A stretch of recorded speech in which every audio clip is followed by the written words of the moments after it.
Today we're going to talk about setting the drag on a reel.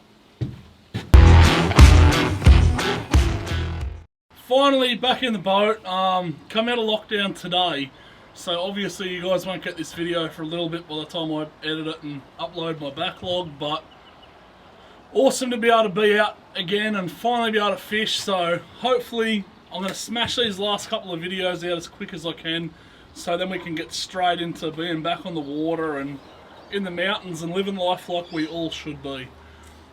Basically today, guys, we're going to have a quick look at setting the drags on reels. So obviously it's always dependent on your line class. On these rods, for example, this rod has got 10 kilo on it, so 20 pound. I usually set my drags at about 1/3, so for 10 kilo line I'd set it at about 3 kilos. If the line's brand new or if it's the game fishing line, I don't mind going a bit higher because you know the line's in good condition.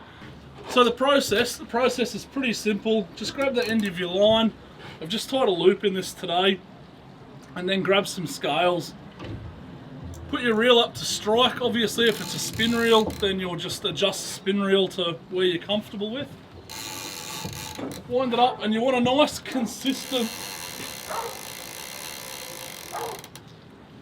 So that for me, you just watch the scales as you go, and I could see that that sat at about 2.5 kilos, just a tad under.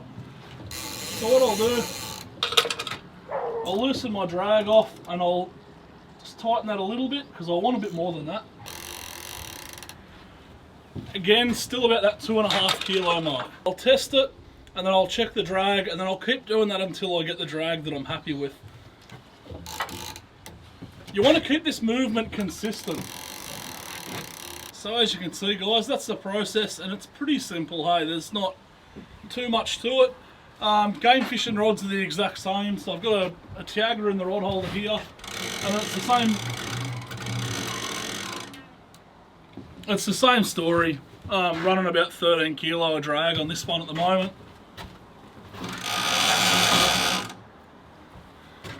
A couple of things that you just need to be aware of: use good scales.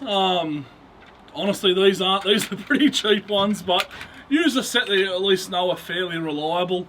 And you want to keep your movements pretty consistent, so don't grab it and just yank on it as fast as you can. Don't pull it super slow. Just grab it, nice consistent speed. That'll give you your best reading anyway, the most accurate reading that you can get. Anyway, guys, that's it for using scales and setting drags on rods. Thanks heaps for watching. Let's get back on the water really soon.